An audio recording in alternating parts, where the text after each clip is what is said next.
Rilis Statwitch Chapters 31. Roland sedang duduk di mejanya dalam keadaan linglung.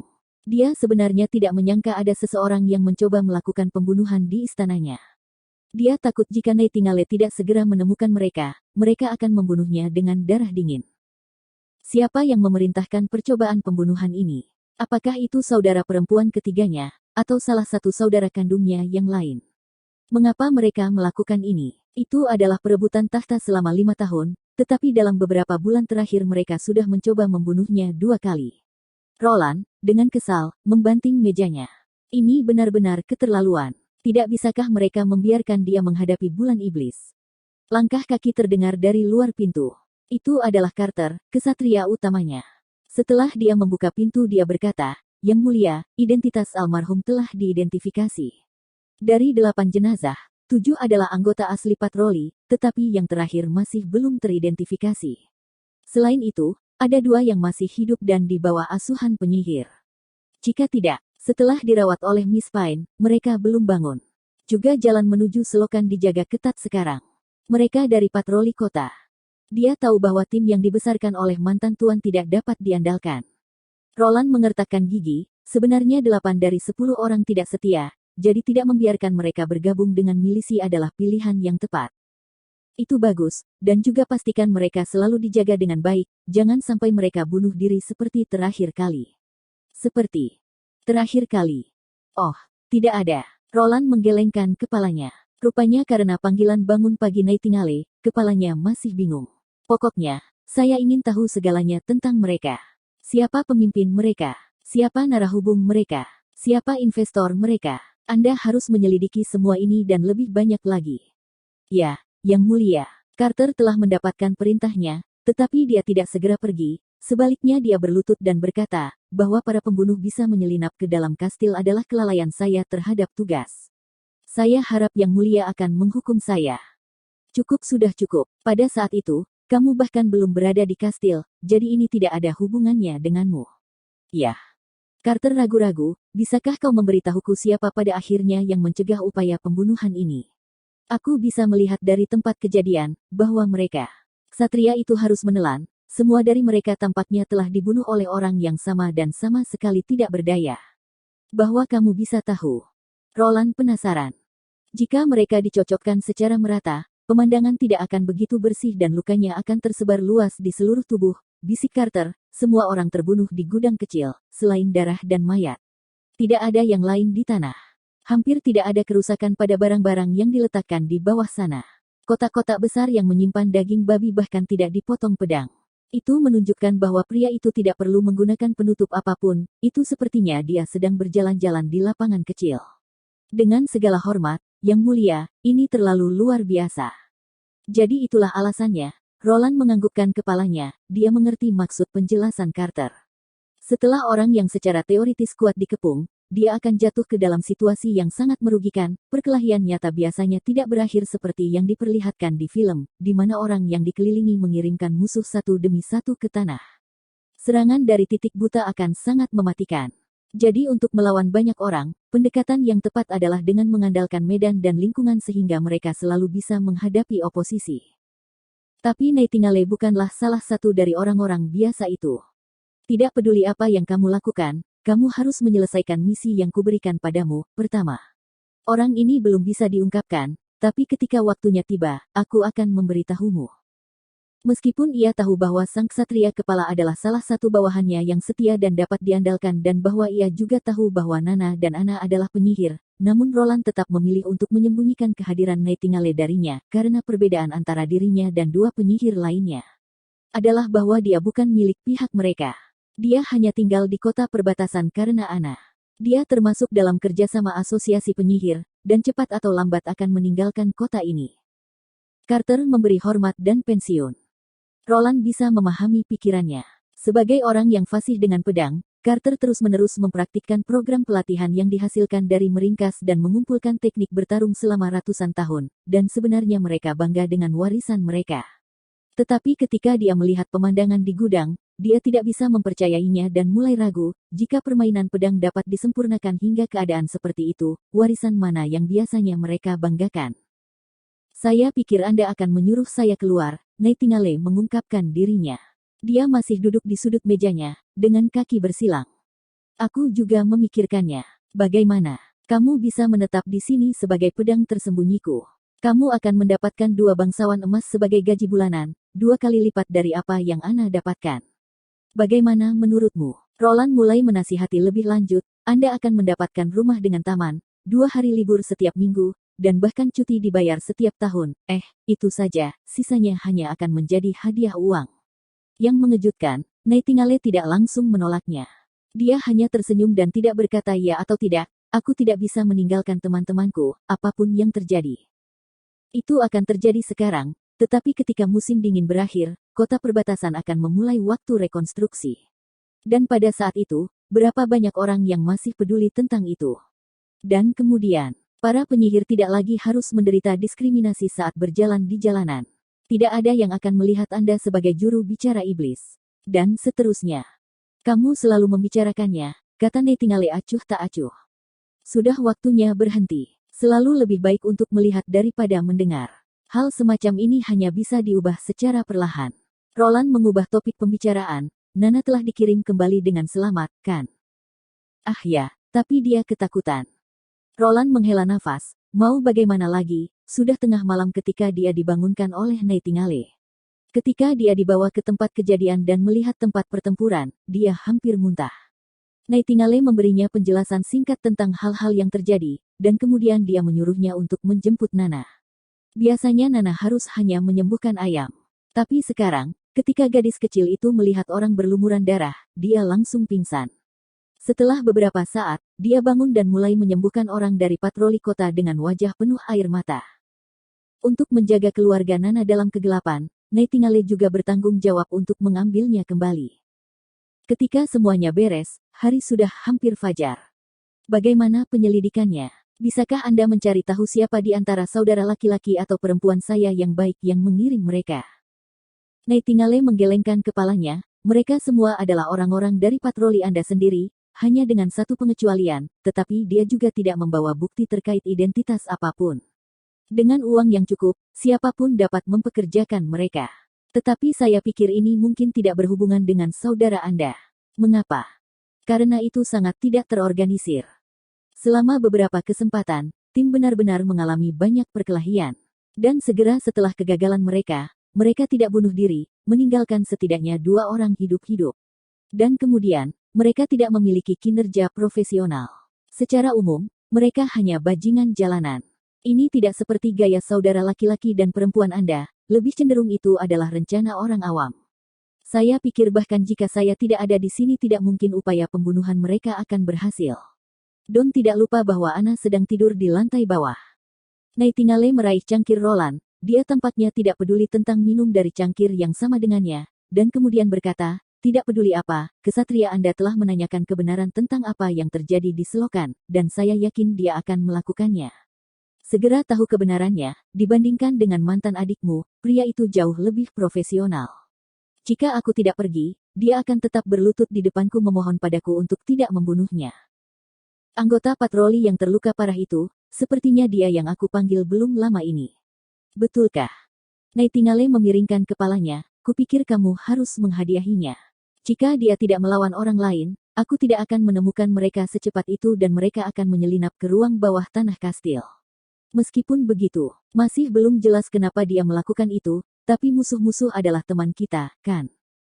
Ya, pikir Roland. Tetapi bagian yang penting bukanlah apakah dia seorang teman atau musuh, melainkan bahwa Nightingale mengucapkan 2 kata itu. Rilis Statwitch Chapter 32. Chapters 32. Ketika Brian bangun, hal pertama yang menarik perhatiannya adalah langit-langit putih. Sinar matahari yang bersinar melalui jendela agak cerah, jadi dia harus menutup matanya sedikit. Kemudian ketika matanya terbiasa dengan sinar matahari, dia membukanya lagi, hanya untuk menemukan pemandangan di depannya tidak berubah. Merasa itu bukan mimpi, pikirnya, aku masih hidup. Dia mencoba menggerakkan tubuhnya, tetapi segera menyadari bahwa dia hanya bisa mengangkat jarinya sedikit. Sepertinya seluruh kekuatan tubuhnya telah hilang. Kemudian dia mendengar seseorang berteriak, dia bangun. Pergi dan beritahu Yang Mulia. Yang Mulia. Brian merasa otaknya dipenuhi pasta dan proses berpikirnya jauh lebih lambat dari biasanya. Ngomong-ngomong, apa yang terjadi setelah saya pingsan? Saya hanya dapat mengingat bahwa Viper menusuk dada saya dan bahwa saya sedang sekarat, dan di saat-saat terakhir saya dapat melihat seorang wanita hantu yang mengalahkan semua musuh dengan cara yang luar biasa. Tak lama kemudian seorang pelayan datang untuk membantunya berdiri sehingga dia bisa duduk di tempat tidur. Kemudian pelayan lain datang memegang baskom dan duduk di sebelahnya dan segera mulai membantunya membersihkan wajahnya. Sepanjang hidupnya Brian tidak pernah mengalami pelayanan pribadi yang begitu komprehensif, ditambah pelayannya yang semuanya perempuan muda, yang membuat situasinya sangat canggung. Untungnya, situasinya tidak berlangsung lama. Begitu pangeran keempat memasuki ruangan, semua orang pergi. Brian bisa merasakan panas yang melonjak di dalam hatinya. Dia terlalu banyak bertanya, tetapi kemudian, ketika dia mencoba membuka mulut dia tidak tahu dari mana harus memulai. Tetapi bertentangan dengan apa yang dia harapkan, Roland mengangguk dan berkata, "Saya sudah tahu semua pencapaian Anda di masa lalu, dan Brian, Anda layak mendapatkan gelar pahlawan." Mendengar kata hero, Brian tiba-tiba merasa matanya mulai berkaca-kaca. Dia mulai terisak dan suaranya tercekat, "Tidak, Yang Mulia, temanku, adalah nyata." Roland menepuk pundaknya untuk menghiburnya. Persis seperti prediksi Nightingale. Setelah Firstkar diseret ke ruang penyiksaan, dia mulai menceritakan semua yang dia tahu bahkan sebelum sipir meletakkan tangannya padanya. Orang di belakang kelompok ini bukanlah saudara perempuannya atau saudara kandungnya yang lain, tetapi keluarga Elek Benteng Longsong. Count Elek menghubungi kerabat jauhnya Hilaire Dimitri. Setelah itu, Firstkar menguasai sebagian besar patroli kota dengan iming-iming hadiah. Selain itu, ia juga mengirimkan seorang asasin untuk menggantikan salah satu anggota dalam tim untuk mencegah terjadinya kecelakaan saat beraksi. Tujuan kelompok orang ini bukanlah untuk membunuh Roland seperti yang dia pikirkan, melainkan mereka bermaksud untuk membakar cadangan makanan agar dia dengan patuh kembali ke benteng. Konspirasi mereka mengakibatkan kematian orang yang tidak bersalah, Greyhound. Dia mencoba menghentikan Firstkar ketika dia mendengar tentang niat kriminalnya, tetapi dia ditikam sampai mati dengan belati oleh salah satu bawahannya sendiri. Keberadaan anggota patroli yang digantikan oleh Viper tidak diketahui. Ketika dia tidak melihat api di tanah kastil dan menyadari bahwa Firstkar gagal kembali, dia mungkin menyadari bahwa rencananya telah ditemukan dan melarikan diri. Untuk membantu menstabilkan suasana hati Brian, Roland berjanji kepadanya, "Temanmu Greyhound, dia akan mendapatkan upacara pemakaman untuk pengorbanannya, dan keluarganya akan dirawat dengan baik, mereka tidak perlu lagi mengkhawatirkan makanan di masa depan." "Terima kasih, Yang Mulia." Brian menarik napas dalam-dalam, "Saya harus tahu. Firstkar, apakah dia sudah mati?" "Tidak, dia masih hidup." Brian dengan menyakitkan menutup matanya. Dia lebih suka jika mereka tidak menyelamatkan Firstkar sehingga dia akan diseret ke neraka daripada mereka berdua tetap hidup. Tapi sekarang, kesempatan untuk memenuhi keinginannya menjadi tipis. Tidak diragukan lagi bahwa Firstkar bersalah, tapi dosa yang dilakukan oleh bangsawan selalu bisa ditebus dengan uang. Selama pamannya bersedia melindunginya, kemungkinan besar Firstkar tidak akan mati. Kemungkinan besar dia bahkan tidak perlu masuk penjara. Roland secara alami dapat menebak pikirannya, Hilaire Dimitri, paman dari Firstkar, juga merupakan kerabat jauh dari keluarga Elek di Longsong Stronghold. Kepala keluarga adalah Luke Dimitri, seorang pengikut di bawah Duke Rian, tetapi fakta bahwa dia adalah paman jauh dari Firstkar. Di sini dia berhenti sebentar, tidak akan mempengaruhi putusan akhir. Firstkar telah dijatuhi hukuman mati dengan digantung, dan hanya ada 3 hari tersisa sampai eksekusinya. Jika Anda dapat memulihkan tubuh Anda saat itu, Anda diundang untuk menyaksikannya jika Anda mau. Brian menjadi kaget, tapi Yang Mulia, anggota bangsawan bisa mendapatkan kebebasan mereka, aturan ini tidak bisa disinggung.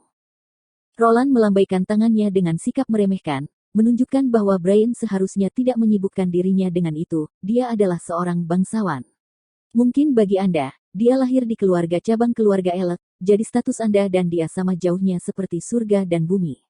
Namun, itu adalah fakta bahwa dia tidak memiliki gelar ataupun tanah, jadi dia tidak dapat dianggap sebagai bangsawan.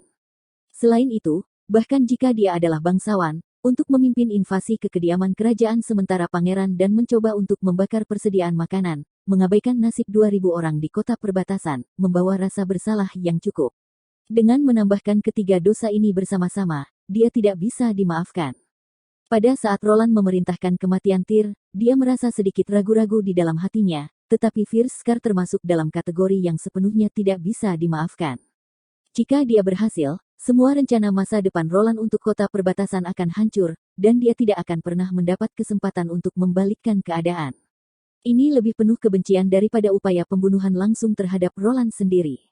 Adapun kemungkinan bahwa tindakannya akan mengganggu Longsong Stronghold, siapa peduli? Karena pihak lain tidak ingin bekerja sama dengannya, tentu saja dia tidak akan berkompromi dengan mereka. Mereka bahkan mencoba memilih taktik curang untuk menjebak seluruh penduduk kota perbatasan. Pada saat yang sama kejadian ini juga memberi Roland pelajaran perjuangan politik dunia ini berbeda dari apa yang dia ketahui dari dunianya sebelumnya. Di sana mereka sebagian besar akan berkonsentrasi untuk bersaing di bawah meja, tetapi di sini mereka lebih cenderung untuk mengesampingkan dan menggunakan metode yang jauh lebih berdarah. Istirahatlah dengan baik. Anda kehilangan terlalu banyak kekuatan Anda, jadi jangan tinggalkan kastil. Saya telah mengatur agar orang lain mengambil alih pekerjaan patroli Anda, dan di akhir bulan setan, saya akan mengadakan upacara kanonisasi Anda. Yang mulia, setelah mendengar kata-kata upacara kanonisasi, Brian memandang pangeran itu dengan tidak percaya. Maksudmu? Ya, Anda akan menjadi salah satu kesatria saya, Tuan Brian, jawab Roland sambil tersenyum. Siapkan, tusuk. Vanner menusuk boneka kayu dengan tombak, dan di kedua sisi anggota timnya juga melakukan hal yang sama, dengan kekuatan yang sama dan juga dari sudut yang hampir sama. Kali ini, itu sudah menjadi tusukannya yang ke-100. Dia hanya memiliki perasaan kesemutan yang tersisa di pelukannya dan dia sudah berpikir bahwa dia tidak akan pernah selamat dari pelatihan ini. Terlepas dari kenyataan bahwa dia mulai memiliki pemikiran ini setelah tikaman ke-50, dia masih bertahan. Setelah 1 minggu pengondisian, sudah menjadi refleks alaminya untuk mematuhi setiap perintah yang diberikan. Sejujurnya, dia sendiri yang paling terkejut bahwa dia masih bisa bertahan. Semua, istirahat. Setelah Iron Axe meneriakkan perintahnya, Vanner tiba-tiba bisa mendengar suara menghembuskan nafas dari sekelilingnya. Vanner membiarkan juga menghembuskan nafas, lalu dia meletakkan tombak sambil duduk di tanah. Sekarang, dia akhirnya menyadari bahwa milisi mereka sendiri tidak bertanggung jawab untuk menjadi utusan para penjaga atau para ksatria. Setelah 1 minggu pelatihan eksentrik, pelatihan berubah lebih ke porsi pertempuran. Misalnya, sekarang mereka berdiri di tembok kota dan mengacungkan tombak mereka sesuai dengan perintah kapten. Meskipun tombak ini diganti dengan tiang kayu, siapapun bisa membayangkan peran mereka di masa depan. Tim logistik tidak akan pernah melakukan latihan seperti itu, jadi ini juga berarti mereka akan menghadapi monster jahat di dinding. Secara alami memikirkan hal ini, Vanner merasa takut.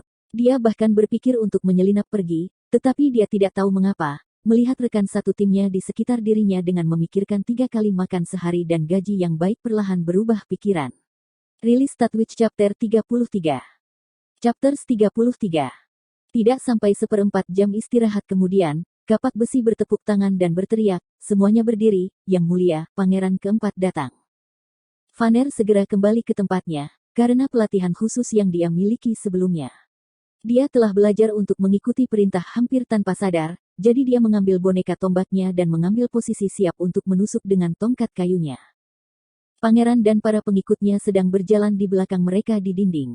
Vanner memperhatikan dari sudut matanya bahwa pangeran telah memperlambat langkahnya ketika dia berada di dekat Vanner. Roland menghela napas dalam diam, ucapan, larut malam akan menghancurkan pagi hari, dan, bangun terlalu pagi akan merusak sepanjang hari, benar-benar benar. Tepat ketika dia selesai memproses setelah penyerbuan di kastil, dia diingatkan bahwa dia harus memeriksa hasil pelatihan milisi. Roland mengasihani dirinya sendiri. Dia tidak tidur sepanjang malam, jadi sekarang dia mengantuk sepanjang hari. Tetapi dia harus datang, karena sekarang tim telah dipindahkan ke tahap pelatihan tempur, dan dia, sebagai komandan tertinggi, jika dia tidak menunjukkan dirinya untuk waktu yang lama, moral timnya akan menjadi tidak stabil. Nah, apa yang biasanya dikatakan seseorang saat meninjau tim? Roland berpikir sejenak, apakah kita hanya rekan selama masa-masa indah atau kita juga rekan selama masa-masa sulit? Jika dia tidak mendapat jawaban setelah meneriakkan slogan ini, seluruh suasana akan sangat canggung. Mungkin lebih baik menarik seseorang ke samping dan berbicara dengannya, menanyakan kesannya dan mendapatkan reputasi yang baik. Jadi dia mulai menerapkan rencana barunya, dan menepuk pundak seorang pemuda yang tampak cukup kokoh. Apakah latihannya berat dan apakah kamu merasa lelah? Apakah makan 3 kali sehari sudah cukup? Berdasarkan pengalaman menonton berita di masa lalu, tanggapannya atas pertanyaannya harus berupa teriakan nyaring, tidak lelah, dan sangat baik. Tetapi hasilnya benar-benar berbeda dari yang dia harapkan. Pria itu berbalik langsung ke arahnya dan berlutut, yang benar-benar mengejutkan Roland. Vanner merasa bahwa dia telah diberkati, Yang Mulia Pangeran benar-benar merawatnya dan bahkan dengan hormat bertanya kepadanya apakah dia lelah dari pelatihan. Ketika berbicara tentang keluarga kerajaan atau bahkan hanya bangsawan biasa, mereka biasanya enggan berbicara sepatah kata pun dengan tentara mereka. Dia secara tidak sadar meniru hormat seorang ksatria untuk menghormati Yang Mulia. Terlepas dari apakah ritual ini cocok untuknya, dia hanya punya satu pemikiran, nanti ketika dia kembali ke jalanan, dia bisa dianggap sebagai orang baru. Saat disuruh berdiri, otaknya masih berantakan, jadi dia bahkan tidak bisa mengingat apa yang telah dia jawab. Pada akhirnya, Yang Mulia telah menanyakan semuanya. Jika seseorang memiliki komentar atau saran tentang pelatihan, dia akan melangkah maju. Tiba-tiba pikiran Vanner menjadi jernih sekali lagi, ini adalah kesempatan bagus. Jika pikirannya benar dan milisi Yang Mulia harus menjaga tembok sendirian, mereka tidak dapat menanggung tanggung jawab yang berat. Mungkin kekhawatiranku untuk kabur atau tinggal tidak diperlukan, bukan? Dia dengan hati-hati memikirkan bagaimana mengucapkan kalimat, Yang Mulia. Yang Mulia, jumlah milisi saat ini terlalu kecil. Jika kita berbaris dengan cara yang sama seperti yang kita telah latih selama pelatihan, ketika binatang iblis menyerang, kita hanya akan mampu mempertahankan sepertiga dari keseluruhan tembok dan tidak akan bertahan. Bahkan jika pangeran mulai merekrut beberapa kelompok milisi sekarang, Vanner takut waktu pelatihan tidak akan cukup. Selain itu, senjata yang digunakan oleh orang-orang ini juga akan menjadi pengeluaran yang besar, persediaan untuk 100 tentara sudah sulit di waktu yang tersisa. Bahkan sekarang mereka masih memegang tongkat kayu untuk berlatih. Jika Yang Mulia Pangeran juga bisa menyadari hal ini, mungkin dia akan merekrut sekelompok tentara bayaran dari kota lain sebagai pertahanan utama mereka. Setidaknya mereka tidak membutuhkan pelatihan dan bisa langsung dikirim ke medan perang, dan mereka sudah membawa senjata dan baju besi, tapi harga untuk menyewa mereka relatif tinggi. Roland berpikir sejenak, mengangguk dan berkata, "Ya, kamu benar, dengan pasukan milisi kita saat ini untuk menjaga seluruh tembok kota, tidak terlalu realistis." Vanner merasa sangat senang, Yang Mulia sebenarnya setuju dengan pandangannya. Tapi dia tidak mengharapkan kata-kata berikutnya yang dikatakan pangeran, binatang iblis dalam arti hanya varian dari binatang normal, mereka tidak menjadi lebih cerdas, kan? Ya, Yang Mulia, bentuk dasarnya hanyalah hewan biasa, jadi hewan iblis masih sama, bahkan kebiasaan mereka pada dasarnya sama seperti sebelum perubahan. Tapi saya belum melihat banyak dari mereka, jadi saya tidak yakin ini benar untuk mereka semua. Itulah yang ingin ku dengar. Meskipun ada jarak hampir 600 kaki antara Sungai Redwater dan kaki lereng Gunung Utara, kita bisa memancing mereka untuk menyerang area tertentu yang telah kita persiapkan sebelumnya. Maksudmu dengan menggunakan jebakan? Tanya Iron Axe. Ya, kami bisa menggunakan jebakan, tapi bukan jenis yang biasa digunakan oleh para pemburu. Jebakan biasa digunakan untuk menangkap mangsa dengan kamuflase, tapi saya bermaksud sebaliknya. Kami akan memasang penghalang jalan ke arah yang jauh dari tembok kota, seperti pagar, lereng, dan parit, memaksa binatang iblis yang tidak berakal ini untuk berjalan di sekitar mereka. Penghalang yang terus-menerus akan memandu mangsa ke tempat yang ditentukan, di mana kita akan menempatkan pertahanan utama kita. Ketika Roland sampai pada titik ini dia langsung melihat ke kapak besi, adapun bagaimana cara memancing monster ini, saya pikir tidak ada yang tahu lebih banyak tentang itu daripada Anda. Setelah beberapa saat, Iron Axe menjawab, tidak masalah untuk membimbing mereka, serigala menderita hidrofobia, babi hutan memiliki fotofobia, dan binatang iblis lainnya juga memiliki ketakutan mereka sendiri. Tapi Yang Mulia, dengan cara ini kita perlu melakukannya menghadapi semua binatang jahat pada satu titik kecil, bukankah itu terlalu berbahaya? Jika kami hanya mengandalkan tombak dan busur, itu benar. Roland menarik napas dalam-dalam dan berkata dengan percaya diri, tapi sekarang kita punya senjata baru. Ketika tiba saatnya pangeran pergi, dia sekali lagi mendatangi Vanner, pengamatanmu sangat bagus, siapa namamu? Vanner, Yang Mulia. Saya akan mengusulkan Anda menjadi wakil kapten untuk salah satu tim kepada kepala ksatria saya, Tuan Vanner, saya sangat puas, kerja bagus. Di samping rumah untuk produksi semen, Roland membangun rumah baru. Itu untuk produksi bubuk salju, atau lebih tepatnya, bubuk mesiu. hanya memiliki satu ruangan besar dengan luas 300 meter persegi dan hanya satu pintu masuk. Dia juga menerapkan rezim keamanan yang paling ketat. Dua ksatria selalu menjaga pintu, dan siapapun yang ingin masuk diharuskan mendaftar terlebih dahulu dan melakukan pencarian tubuh, mencari sesuatu yang bisa menyalakan api. Dalam ruangan, sumber api apapun dilarang, jadi hanya mungkin bekerja pada siang hari. Untuk mencegah Nightingale menyelinap ke dalam kamar, dia menggantungkan tirai katun di atas pintu. Ini yang kamu sebut senjata baru. Carter dipanggil untuk melihat penemuan baru, dia mengambil bubuk di tangannya dan mengendus, ini bukan bubuk salju, kan? Mungkin Iron Axe tidak tahu seperti apa bubuk salju itu, tetapi Carter sering berpartisipasi dalam upacara kerajaan, jadi dia secara alami tahu bagaimana rupa bubuk salju. Itu adalah kreasi terbaik bengkel alkemik. Resepnya adalah rahasia bagi orang luar, tetapi jika sang pangeran ingin mengetahuinya, dia pasti bisa mendapatkannya. Ini bubuk salju, tapi tidak seluruhnya, kata Roland, ini peningkatan produk terakhir bengkel alkimia, saya menyebutnya bubuk mesiu. Bubuk mesiu dapat digambarkan sebagai produk yang sempurna untuk produksi massal. Itu tidak membutuhkan bahan eksotis. Selama Anda memiliki arang, belerang, dan sendawa dan mencampurkannya dengan perbandingan 1:1, 7,5 maka dapat diproduksi tanpa hambatan teknis. Pada periode ini, bubuk salju dicampur dengan perbandingan 3:1 dan terkadang juga mengandung beberapa bahan aneh seperti merkuri, mentega, madu, del.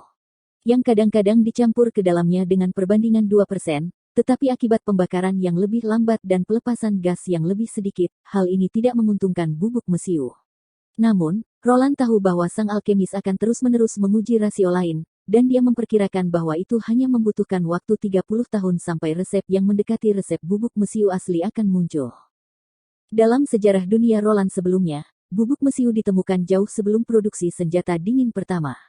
Alasannya adalah karena resep dan proses pembuatan senjata yang sesuai tidak bekerja bersamaan. Namun, yang diabaikan banyak orang adalah kenyataan bahwa seseorang tidak perlu bergantung pada senjata, mesiu itu sendiri adalah senjata yang sangat tangguh. Rilis Statwitch Chapter 34. Chapters 34.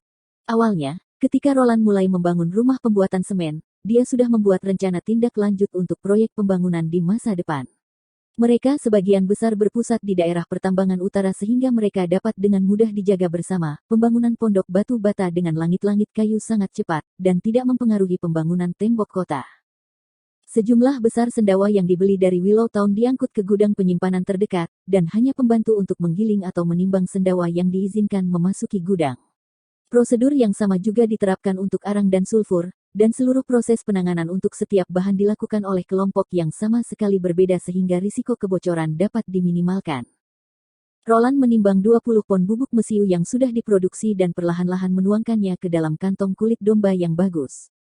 Bubuk mesiu ini harus melalui rencana pemrosesan yang ketat. Itu harus dipadatkan, dikeringkan dengan udara, dihancurkan dengan palu, disaring, dan disaring.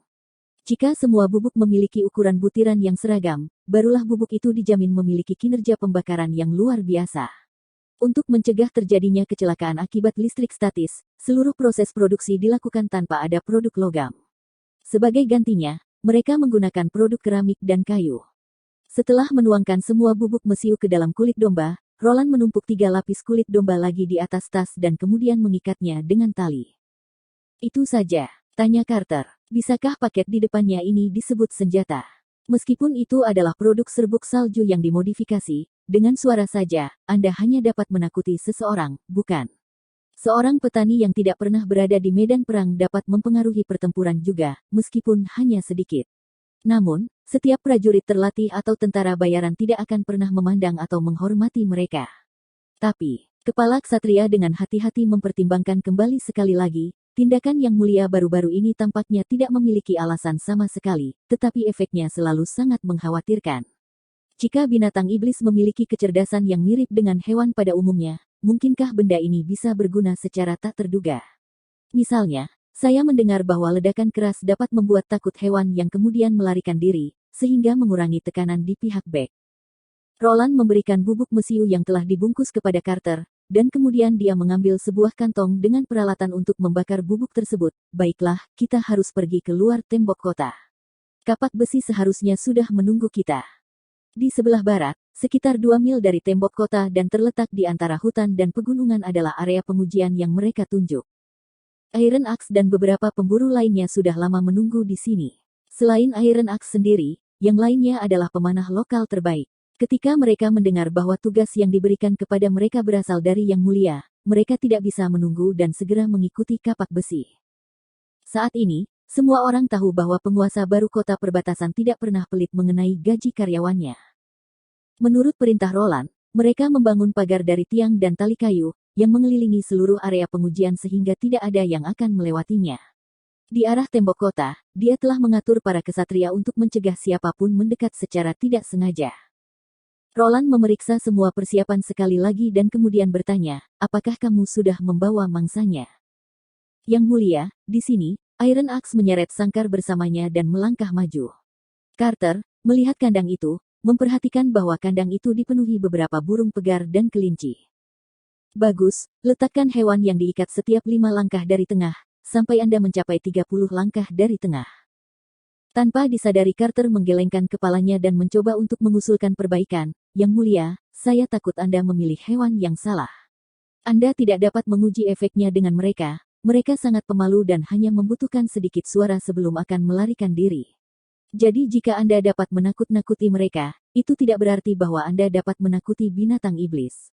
Menakut-nakuti binatang iblis. Sejenak Roland sedikit ragu-ragu dan menjawab, saya tidak bermaksud menakut-nakuti mereka, meskipun suara ledakan akan menjadi hal yang luar biasa. Dia mengambil tas berisi bubuk mesiu dari kepalanya, pergi ke tengah, dan meletakkannya. Kemudian dia memotong lubang kecil ke dalam tas dengan belatinya dan membiarkan sedikit bubuk bocor keluar. Setelah selesai, dia mengeluarkan botol berisi bubuk mesiu dan menaburkan jejak kecil mulai dari sobekan di tas sambil terus melangkah mundur. Hari ini cuacanya tenang dan sangat cocok untuk ledakan mesiu yang pertama. Dia berhenti setelah dia hampir 100 yard dari tas. Nah, di sini seharusnya cukup jauh. Dia sekali lagi menghitung jarak dan setelah konfirmasi, dia memerintahkan Carter, pergi dan tangkap para pemburu.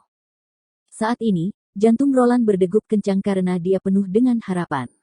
Dia sudah melakukan tes kecil sebelumnya, jadi dia tidak khawatir dengan hasil tesnya. Tapi yang dia pedulikan adalah ini akan menjadi momen bersejarah.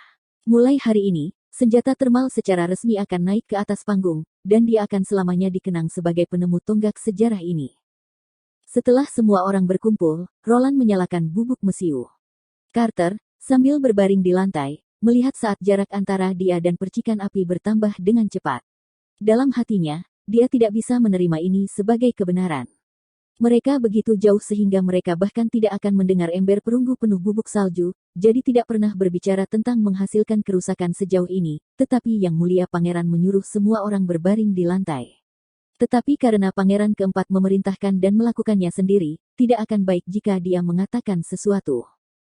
Tanah membeku karena suhu dingin, di sepanjang rantai baju besi, dia bisa merasakan hawa dingin menyebar. Carter menggeser tubuhnya sebagai persiapan untuk menyelamatkan dadanya dari hawa dingin ketika dia tiba-tiba mendengar suara ledakan yang menghancurkan bumi. Karena jarak mereka ke mesiu terlalu dekat, suara ledakan dan gelombang kejut mencapai mereka di waktu yang hampir bersamaan. Carter merasa telinganya berdenging dan kemudian dunia tiba-tiba menjadi tenang. Saat gempa bumi mulai berkurang, dia mendongak dan melihat awan hitam perlahan naik ke langit, diikuti kerikil dan lumpur yang turun seperti hujan. Untuk Roland, dampaknya jauh lebih kecil daripada untuk kepala ksatria. Bahkan jika itu hanya petasan kecil, dia akan segera menutup telinganya saat menyalakan bubuk peledak, jadi dia secara alami sudah siap. Ledakan itu tidak seperti ledakan di film-film yang selalu menghasilkan bola api besar. Dalam ledakan tersebut, banyak lumpur yang terlepas dari permukaan tanah, bahkan mencapai ketinggian lebih dari 10 meter ke udara. Ketika debu telah mereda, satu-satunya perasaan Roland adalah bahwa suaranya jauh lebih keras daripada petasan yang keras. Adapun Iron Axe dan beberapa pemburu lainnya, mereka telah tertegun. Mereka hanya tahu dari Iron Axe bahwa perjalanan ini adalah untuk menguji senjata baru, tetapi mereka tidak pernah menyangka bahwa momentum senjata baru itu akan begitu fantastis. Mungkin itu hanya bisa dibandingkan dengan hukuman langit, kilat dan guntur. Roland berdiri dan membawa semua orang kembali ke pusat ledakan. Di sini, tanah menjadi lubang sedalam setengah yard, dan kelinci yang paling dekat dengan pusat ledakan telah benar-benar lenyap, hanya menyisakan tiang kayu pendek yang diikatkan ke tanah. Dia memeriksa hewan lain satu persatu. Burung pegar yang ditempatkan pada jarak 10 anak tangga dan 15 anak tangga tergeletak tak bergerak di tanah, tampaknya mati. Meski tidak ada trauma yang terlihat, Roland tetap tahu bahwa mereka meninggal akibat gelombang kejut. Satu-satunya yang selamat adalah seekor kelinci abu-abu yang berjarak 30 langkah, tetapi gendang telinganya yang tipis hancur, dan darah mengalir keluar dari telinga. Melihat seseorang mendekatinya, ia tidak mencoba untuk berjuang lebih lama lagi dan mati, seolah-olah suara keras telah mengambil jiwanya. Carter harus menelan, telinganya yang terus berdenging perlahan mulai berfungsi normal kembali. Dia perlahan menyadari apa maksud Yang Mulia Pangeran ketika dia berkata, "Saya tidak bermaksud untuk menakut-nakuti mereka." Apakah itu benar-benar bubuk salju yang dimodifikasi? Dengan hasil seperti ini, saya khawatir kekuatan bengkel alkimia akan jauh lebih unggul daripada para astrolog. Pandangan Iron Axe kepada sang pangeran telah berubah total. Yang Mulia, jika milisi benar-benar mendapatkan senjata seperti itu, saya pikir kota perbatasan tidak perlu lagi takut dengan ancaman binatang iblis. Saya sendiri tidak tahu, tetapi bisakah atau diproduksi secara massal? Roland memikirkannya, mungkin tidak, sampai bulan setan dimulai, saya percaya bahwa kita hanya akan mampu menghasilkan 20 atau 30 dari mereka. Primer bahan itu sendawa. Di era ini, alat produksi sendawa sangat primitif. Mereka akan menggunakan air limbah penduduk dan ternaknya bersama dengan campuran kapur untuk memisahkan kristal kalium nitrat. Selain bangsawan atas dan bengkel alkimia, tidak ada permintaan yang besar karena hampir tidak ada tujuan untuk itu, jadi tidak banyak produksi. Jika semua sendawa digunakan untuk membuat bom, maka sebentar lagi akan habis. Mereka perlu menggunakan senjata seperti senjata, busur, dan busur panah sebagai pembunuh utama monster iblis. Rilis Statwitch Chapter 35. Chapters 35. Nightingale sedang berjalan melewati kabut. Saat dia melihat keluar dari dalam kabut, dunia luar hanya berwarna dua warna, hitam dan putih. Garis yang awalnya merupakan batas benda tidak lagi jelas. Batas garis lurus, garis putus-putus, dan garis lengkung menjadi rancu, seperti lukisan anak kecil. Perasaan seperti ini agak sulit diungkapkan dengan kata-kata. Nightingale membutuhkan waktu lama untuk memahami cara membedakan perbatasan. Jika Nightingale menggunakan kekuatannya dengan benar, dia tidak akan terikat oleh apapun saat berjalan melewati kabut. Bahkan untuk sesuatu seperti dinding, hanya melihatnya dari sudut yang sedikit berbeda sudah cukup untuk menemukan jalan masuk, tapi saat melihatnya di dunia nyata, pasti tidak akan ada jalan masuk. Dalam kabut, atas dan bawah, depan dan belakang bukan lagi konsep tetap, mereka berubah menjadi satu sama lain, atau Anda bahkan bisa mengatakan mereka tumpang tindih. Misalnya, apa yang baru saja dilakukan Nightingale? Dia memasuki kastil, yang berada di bawah pengawasan penjaga, tanpa diketahui. Kemudian, dalam satu langkah, garis di sekelilingnya berubah tak terduga, dan dia melangkah melalui langit-langit entah dari mana, tiba di kamar Ana. Baginya, ini adalah dunia yang sepenuhnya bebas tanpa aturan apapun. Burung bulbul hanya bisa bersantai di dunia kabut. Meskipun sunyi dan sepi, dia tidak akan pernah menghadapi ancaman apapun di sana. Sebagian besar waktu, dunia dalam kabut berwarna hitam dan putih, tetapi terkadang dia bisa melihat warna lain. Misalnya, saat dia melihat Ana. Perbedaan antara penyihir dan orang biasa terletak pada kekuatan sihir mereka. Nightingale bisa melihat kekuatan ini mengalir dan memudar dalam diri seorang penyihir. Ini adalah satu-satunya warna di dunia kabut. Dia belum pernah melihat orang seperti Ana sebelumnya. Dengan warna penuh dan intens, kilau aquamarin melonjak di dalam dirinya. Di tengahnya dekat dengan pijar, dia hampir tidak bisa melihatnya. Semua ini membuat Nightingale sangat bingung, karena secara umum warna tersebut akan menunjukkan kemampuan dan kekuatan sihir sang penyihir. Pada waktunya di Asosiasi Kerjasama Penyihir, dia telah melihat banyak penyihir dengan kemampuan api ketika mereka menggunakan sihir. Kilau di dalamnya selalu berwarna oranye atau merah seperti awan dari bola api yang hidup, tapi terlepas dari ukuran atau kecerahannya, penyihir lain tidak bisa dibandingkan dengan Ana. Jika ini belum sulit untuk dipahami, poin lain bahkan lebih luar biasa. Di dalam dirinya ada sihir yang sangat besar, bagaimana mungkin dia masih hidup? Dalam seluruh asosiasi kerjasama penyihir, Nightingale tidak menemukan siapapun dengan kekuatan magis yang begitu mencengangkan. Bahkan jika itu adalah penyihir dewasa, dia akan menjadi kurcaci dibandingkan dengan Ana. Jika Ana menjadi dewasa, Ana tidak akan pernah memiliki kesempatan ini. Nightingale harus menghela nafas, karena semakin kuat kekuatan sihirnya, semakin kuat gigitannya. Dia bahkan tidak bisa membayangkan apa yang akan terjadi ketika saatnya tiba bagi Ana untuk menghadapi persidangannya. Dia kemungkinan besar akan menghadapi cobaan berat. Rasa sakit merasakan organnya robek dari dalam keluar tidak membuat orang kehilangan kesadaran sampai mereka melepaskan perlawanan mereka, menerima kematian mereka. Mereka akan berulang kali mengalami rasa sakit yang terus-menerus. Dia berjalan keluar dari kabut, membiarkan perasaan tertekannya memudar, dan dengan riang berkata, "Selamat pagi, Ana." Ana sudah terbiasa dengan perilaku tak diinginkan pihak lain yang tiba-tiba muncul. Dia menganggukkan kepalanya, tetapi tidak menjawab, dan terus melatih apinya. Nightingale mengusap hidungnya sendiri dan kemudian pergi ke sisi tempat tidur Ana. Nightingale telah melihat latihan semacam ini berkali-kali. Dia bahkan telah menonton ketika Ana baru saja mulai berlatih. Tanpa sengaja menyalakan pakaiannya di gudang taman belakang, dia selalu memiliki ember penuh pakaian di samping dirinya yang bisa dia ganti.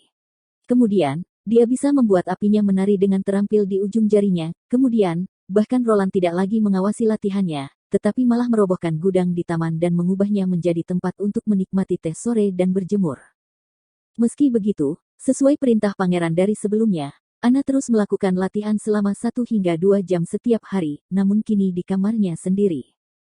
"Saya membawa kue ikan, apakah Anda ingin memakannya dengan saya?" Nightingale mengeluarkan kain dari dadanya, membukanya dan membagi kue ikan menjadi 1 bagian untuk mereka masing-masing. Ana mengangguk setelah dia mencium kue ikan. "Pergi cuci tanganmu sebelum memakannya," Nightingale tertawa. Untungnya, Ana tidak membenci Nightingale, lagi pula, tidak baik jika Nightingale berbicara pada dirinya sendiri. Secara keseluruhan, Ana jelas sangat memperhatikan Nana tetapi tidak terlalu mengungkapkan keprihatinannya. Padahal, saat tidak berada di depan Roland, dia jarang berbicara. Sebaliknya, Roland berbicara terlalu banyak. Dia selalu ingin bicara banyak. Misalnya, ketika makan, dia akan memiliki banyak aturan, seperti cuci tangan sebelum makan, jangan makan terlalu cepat, jangan mengambilnya dan memakannya setelah jatuh ke tanah. Dan seterusnya. Dia bisa memberikan pernyataan panjang untuk semuanya. Awalnya, dia sangat tidak sabar, tetapi kemudian dia mengetahui bahwa itu tidak masalah karena di sini dia adalah petani dan dia adalah tuannya. Bagaimanapun, itu adalah kastil pangeran keempat, karena dia tinggal di sini dan makan makanannya, dia dengan enggan mulai mendengarkan pidatonya. Sekarang, dia juga terbiasa dengan aturan ini. Dia tidak tahu mengapa, tetapi ketika dia sendiri, Ana, Nana, Roland dan Carter akan bersaing memperebutkan tempat untuk mencuci tangan, dia akan merasakan sedikit kesenangan yang tak bisa dijelaskan. Ana merogoh ember berisi air sumur dan membersihkan tangannya, lalu menyalakan api untuk mengeringkannya. Setelah itu, dia mengambil sepotong kue ikannya dan duduk di meja, dengan manis menggigit mulut kecilnya untuk mengunyahnya perlahan. "Kamu benar-benar tidak ingin kembali bersamaku?" Nightingale bertanya padanya sekali lagi. "Di sana, kita akan memiliki banyak saudara perempuan, mereka akan menjagamu dengan baik. Di sini, kamu hanya bisa hidup dan melakukan sesuatu dalam jangkauan kastil, bukankah kamu merasa bosan? Meskipun mereka disebut pegunungan yang tidak dapat dilewati, Anda dapat menemukan banyak bahan untuk bertahan hidup, dan di sana kita semua akan menjadi satu keluarga besar. Semua orang di sana telah berkumpul untuk tujuan yang sama. Kekuatan sihir Anda sangat kuat, mereka akan dengan senang hati menyambut Anda. Musim dingin ini, saya khawatir ini musim dingin akan menjadi yang terakhir." Ketika dia berbicara sampai di sana, Nightingale terdiam. Mungkin sudah terlambat, pikirnya. Bahkan jika mereka kembali ke kamp, bagi Ana untuk memiliki kekuatan sihir yang begitu kuat, hampir mustahil baginya untuk melewati masa dewasa. Satu-satunya hal yang bisa dilakukan Nightingale untuk Ana adalah tetap di sisinya saat dia meninggal. "Bagaimana kehidupanmu sebagai seorang anak, sebelum kamu bergabung dengan Asosiasi Kerjasama Penyihir?" Nightingale dikejutkan oleh pertanyaan Ana, lagi pula, dia jarang mengajukan pertanyaan. "Aku dulu tinggal di kota besar di bagian timur Kingdom. Sebenarnya, tidak jauh dari ibu kota. Apakah Anda memiliki hidup yang bahagia? Senang?" Tidak, dia tidak mau mengingat kehidupan sehari-harinya pada saat itu, dia harus bergantung pada orang lain, dan dihina dan diejek. Ketika mereka mengetahui bahwa dia telah berubah menjadi penyihir, hidupnya menjadi lebih buruk daripada kucing atau anjing.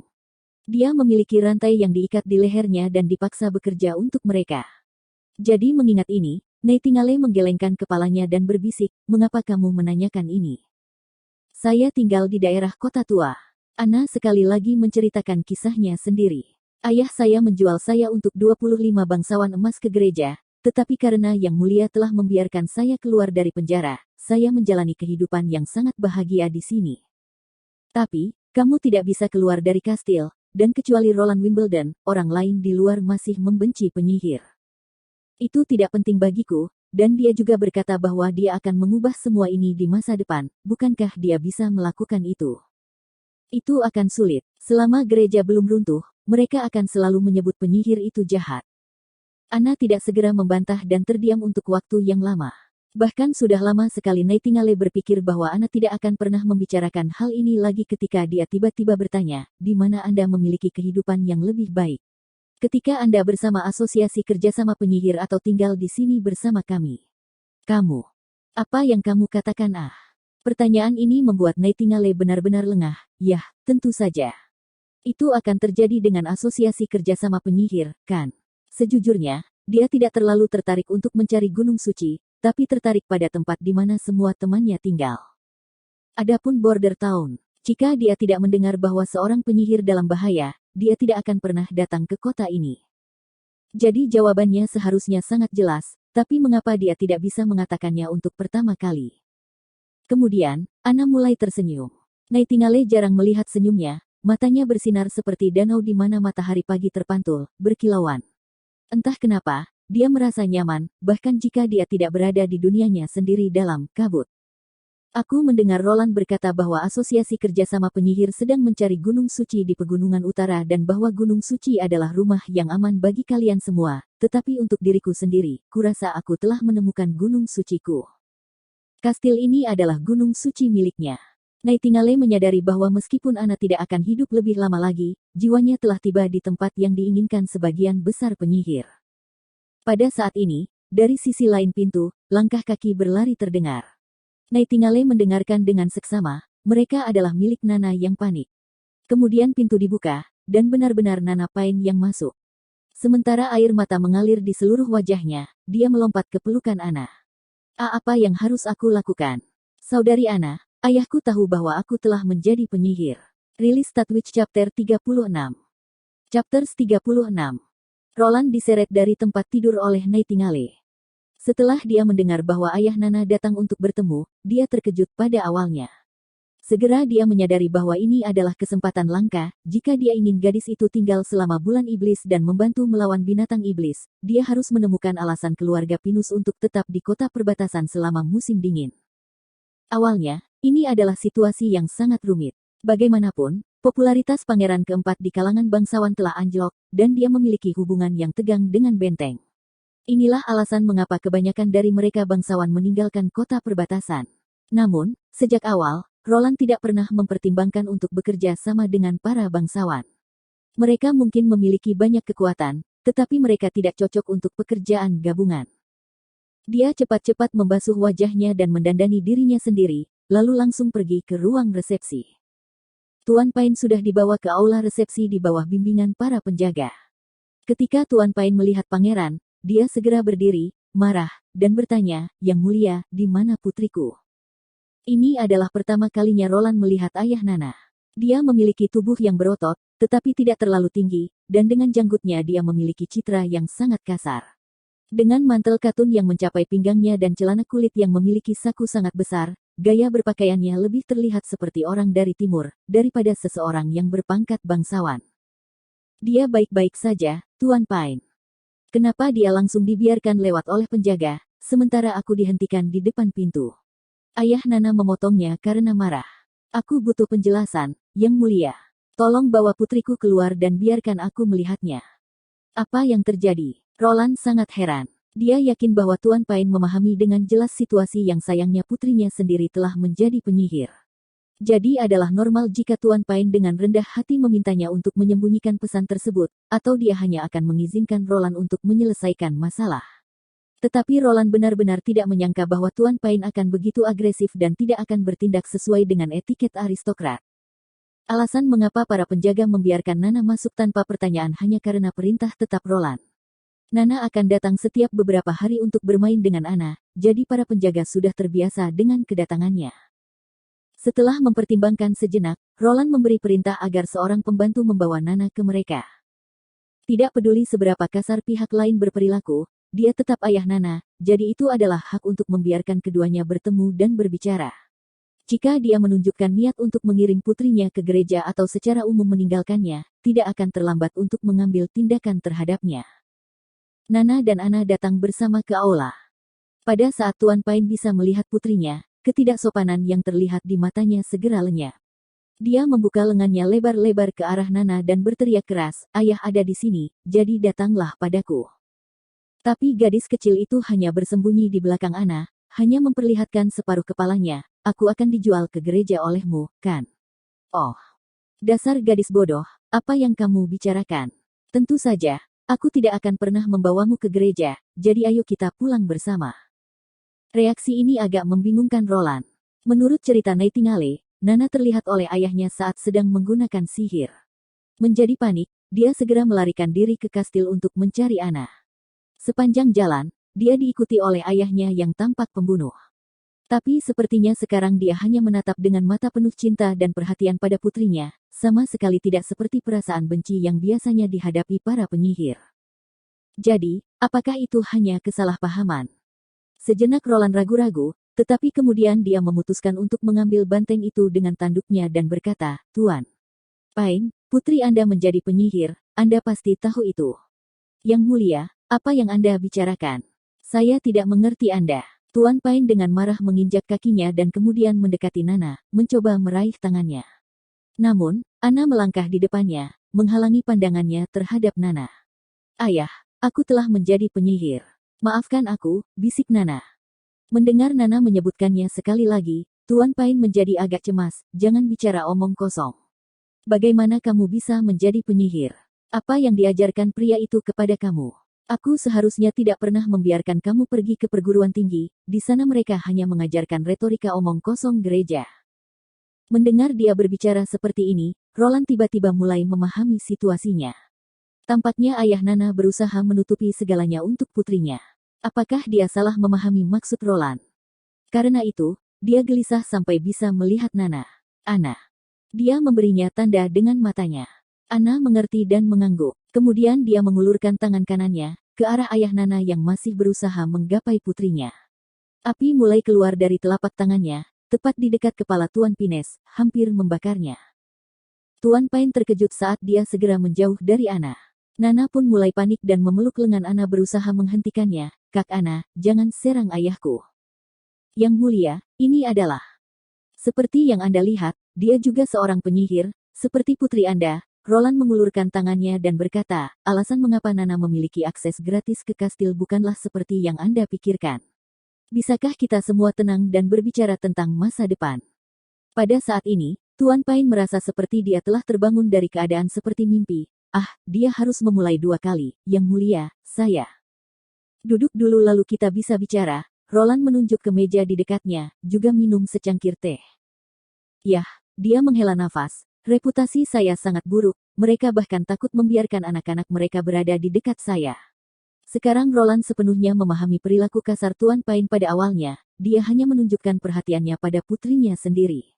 Ketika dia melihat putrinya lari ke kastil pangeran, dan para penjaga sudah terbiasa dengan penampilannya, dia tidak bisa memikirkan alasan bagus untuk itu. Seandainya Roland dalam posisi Tuan Pain, dia takut dia akan mencoba merobohkan kastil dengan tangan kosong. Adapun mengapa dia menyangkal saat itu bahwa putrinya adalah seorang penyihir, niatnya sangat jelas, dia takut pangeran akan mengatakan, "Nana telah jatuh, jadi dia perlu dimurnikan." Jadi dia mencoba meyakinkan dirinya sendiri dan orang lain, bahwa putrinya bukan penyihir sehingga tidak ada yang peduli padanya. Tuan Pain ragu-ragu untuk waktu yang lama, tetapi pada akhirnya, dia tetap duduk dan minum secangkir teh sekaligus. Setelah itu, dia menyeka mulutnya dan terlihat sedikit malu. "Maaf, kelakuanku kasar. Maaf, sejak kapan kamu tahu bahwa putriku telah berubah menjadi ****Penyihir. Sejak sebelum musim dingin. Aku bukan orang pertama yang mengetahui bahwa dia telah bangun, itu adalah gurunya Karl van Barte. Karena dia dan Ana berteman, dia mengirim Nana kepadaku, sehingga aku bisa menjaganya. Dia dan aku bisa melindunginya." Roland menjelaskan dengan hati-hati, 1,5 bulan terakhir, dia datang ke kastil untuk mempelajari kemampuannya tanpa takut ketahuan. "Ngomong-ngomong, kemampuan putrimu adalah untuk menyembuhkan. Benarkah?" Tuan Pain menggaruk kepalanya, jadi itulah alasan mengapa kucing itu tiba-tiba bisa lari dan melompat lagi. Kucing. Asteris batuk asteris, sebenarnya tidak masalah. Ketika saya pulang, saya melihat seorang anak laki-laki yang sedang duduk di ambang pintu dengan kucing yang ditabrak kereta di pelukannya. Saya berencana untuk menyembunyikan kucing dari pandangan Nana agar dia tidak ketakutan. Aku tidak mengira dia telah melihatku dan akan segera berlari ke arahku mencari kucing itu.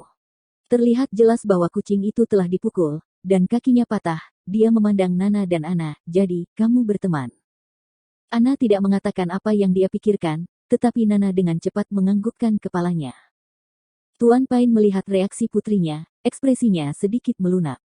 Setelah melihat ini Roland bertanya, kamu tampaknya tidak berpikir bahwa para penyihir adalah orang yang dicobai oleh iblis dan telah menjadi juru bicaranya.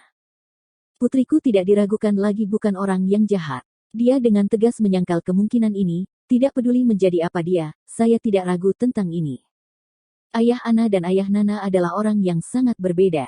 Roland tidak bisa membantu tetapi merasa bahwa dia sekarang agak mengerti mengapa Nana selalu begitu riang, selalu memiliki senyuman di wajahnya. Keluarga yang seperti itu, bagi seorang anak itu seperti buayan yang hangat. Saya juga tidak berpikir begitu, Tuan Pain, lalu Roland berkata terus terang, kemampuan putri Anda untuk menyembuhkan orang lain sangat penting bagi saya. Saya ingin dia tinggal di kota perbatasan, membantu saya melawan binatang iblis selama Demon of the Demons. Mendengar ini, Tuan Pain ragu-ragu, Yang Mulia, saya khawatir saya harus menolak permintaan Anda. Ketika binatang iblis datang, itu akan menjadi sangat berbahaya di kota ini. Saya tidak bisa meninggalkannya di kota kecil ini. Karena keluarga Pinus bukan milik wilayah di bawah yurisdiksi kota perbatasan, jadi bahkan dia sebagai pangeran, tidak bisa langsung memerintahkan mereka untuk tinggal. Tetapi selama Tuan Pain mau duduk dan berbicara, Roland yakin dia bisa meyakinkannya. Rilis Statwitch Chapter 37. Chapter 37. Bahayanya tidak sebesar yang Anda pikirkan, Tuan Pain. Jika ada sesuatu yang berbahaya, itu juga akan selalu menawarkan beberapa peluang. Di kepalanya, Pangeran keempat memeriksa semua informasi yang telah dikumpulkan oleh asisten menterinya sekali lagi, aku dengar kamu mewarisi gelarmu dari ayahmu. Dia menjadi ksatria melalui jasa yang dikumpulkan dari pertempuran, dianugerahi pangkat baron dan diberi wilayahnya sendiri. Itu benar. Menegaskan Tuan Pain. Itu pada saat bulan iblis. Sekelompok kecil binatang iblis tiba-tiba menerobos pertahanan benteng dekat sungai Redwater dan merajalela.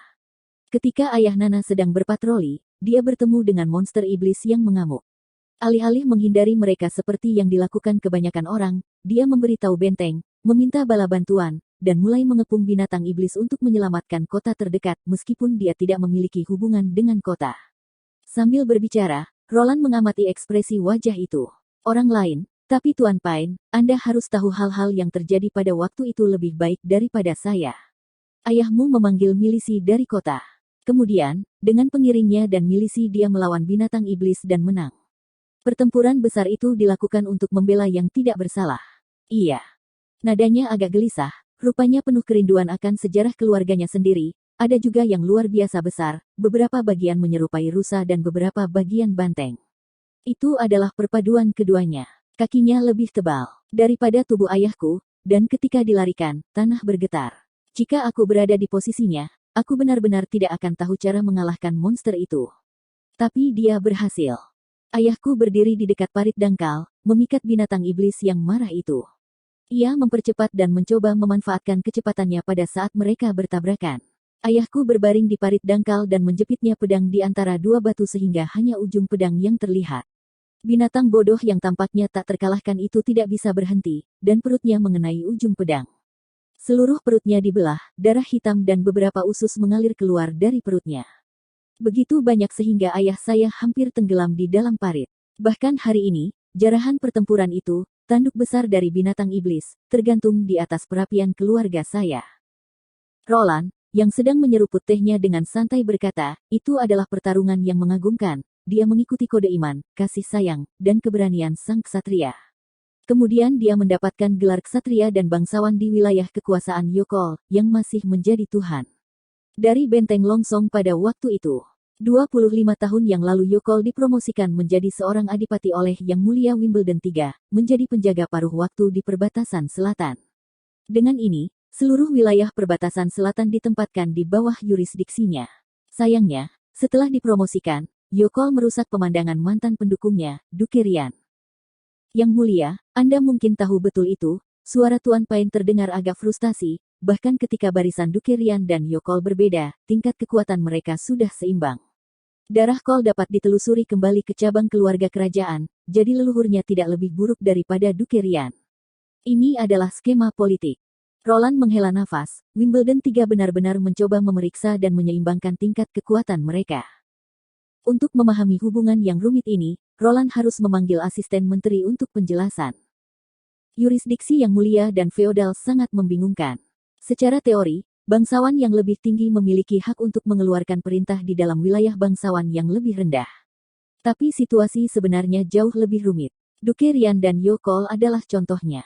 Meskipun ia ditempatkan di wilayah perbatasan barat di bawah Duke Ryan, Yokol, sebagai penghitungan raja yang diumumkan secara langsung, ia memiliki prestise dan kekuasaan yang tidak kalah dari Duke Ryan. Ketika Yokol menjadi adipati wilayah selatan, kekuatannya di wilayah lamanya menjadi semakin kuat. Ini adalah metode keluarga kerajaan Gray-Kesle untuk menjaga kestabilan kekuasaan. Tetapi ketika Anda mewarisi wilayah ayah Anda, perdagangan, dan produksi pertanian perlahan-lahan memudar, Roland perlahan berkata, tapi sekarang, ada peluang baru di depan Anda. Apa kesempatan baru ini? Tentunya Anda pernah mendengar tentang kelaparan 2 tahun lalu. Benteng menahan makanan untuk bulan-bulan berikutnya karena alasan jumlah biji yang ditambang oleh penduduk kota perbatasan terlalu kecil. Tahun ini, kita dihadapkan dengan dilema yang sama lagi. Runtuhnya tambang lereng utara yang tidak terduga tidak meninggalkan rute mundur apapun bagi penduduk kota perbatasan. Kita harus memblokir binatang iblis di tembok kota baru. Mungkin pertarungan tidak akan berjalan mulus, tetapi karena saya katakan sebelumnya, menghadapi tugas berbahaya ini juga berarti kesempatan baru bagi kami. Tuan Paine pertama-tama harus memahami arti dari perkataan pangeran, jadi dia hanya mengerutkan kening dan tidak segera memberikan jawabannya. Sejujurnya, kamu tidak benar-benar mirip dengan bangsawan biasa. Roland dengan lembut tersenyum, tidak ada bangsawan yang akan keluar berpakaian seperti Anda, dan tangan Anda penuh dengan kerak dan kapalan.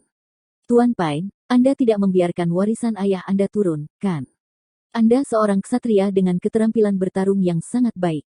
Dia jelas tidak mengecewakan ayahnya. Roland sangat yakin akan hal ini, atau Tuan Paine tidak akan berlatih dan berlari melewati hutan sepanjang hari.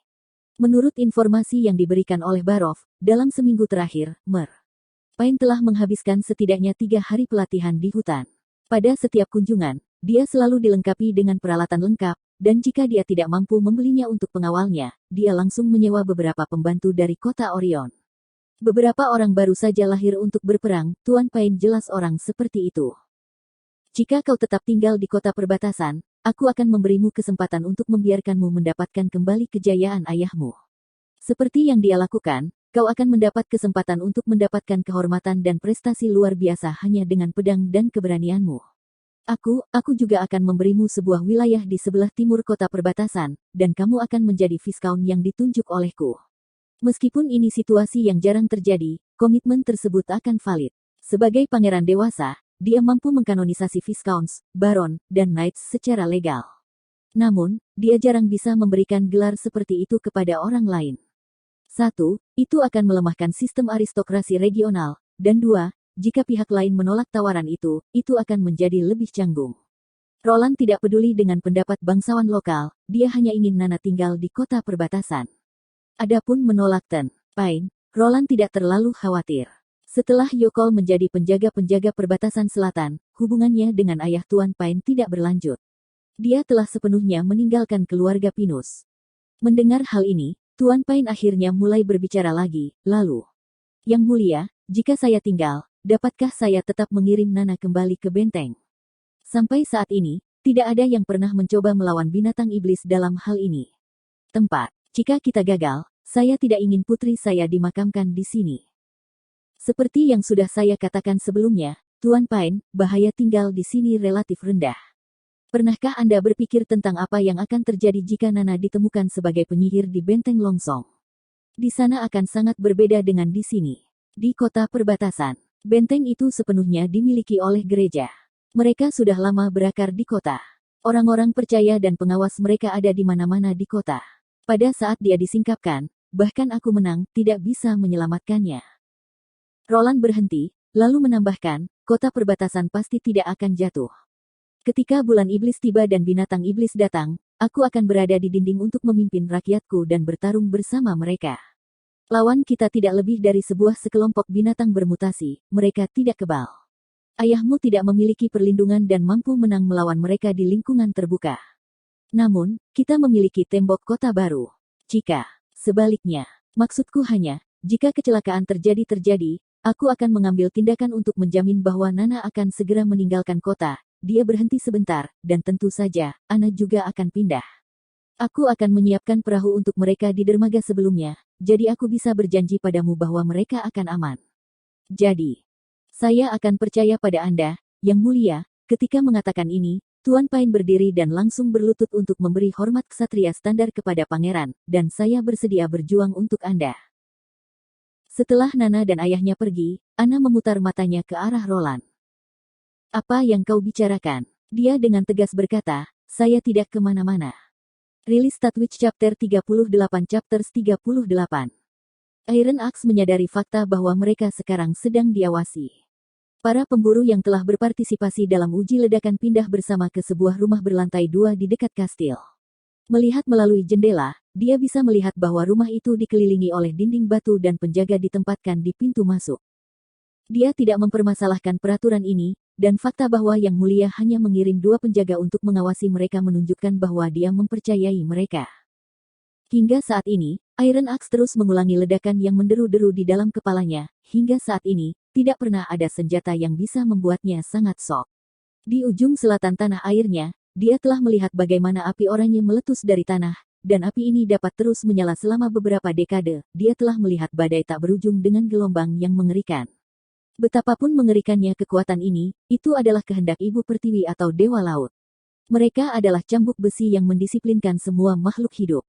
Tapi sekarang, Yang Mulia mulai menantang kekuatan para dewa, mendapatkan kekuatan yang hanya terlihat selama hukuman surga, meskipun jika dibandingkan dengan petir dan guntur yang sebenarnya, perbedaannya masih besar, mencapai alam kekuatan seperti itu tidak mungkin bagi manusia. Di negeri pasir, siapapun yang akan berpartisipasi dalam demonstrasi semacam itu atau nanti menggunakannya biasanya akan dipotong lidah mereka. Tentu saja, ini bukan cara teraman untuk menyimpan rahasia. Hanya orang mati yang bisa menyembunyikan rahasia. Sebagai orang asing, mereka hanya akan melihatnya sebagai penghujat, dan selamanya mustahil bagi seorang klan asing untuk masuk ke dalam hierarki inti. Pangeran tahu bahwa kapak besi hanyalah seorang blasteran, tetapi dia masih mengizinkannya untuk menyaksikan kutukan api. Terlebih lagi, dia juga membiarkan Iron Axe bertanggung jawab atas pembentukan skuadron berburu. Kepercayaan Yang Mulia dalam dirinya dibakar jauh di dalam hati Iron Axe. Selama waktunya di negeri pasir, dia telah mengalami pengkhianatan yang tak terhitung jumlahnya terhadap teman atau keluarga yang menjebaknya atas kesalahan mereka.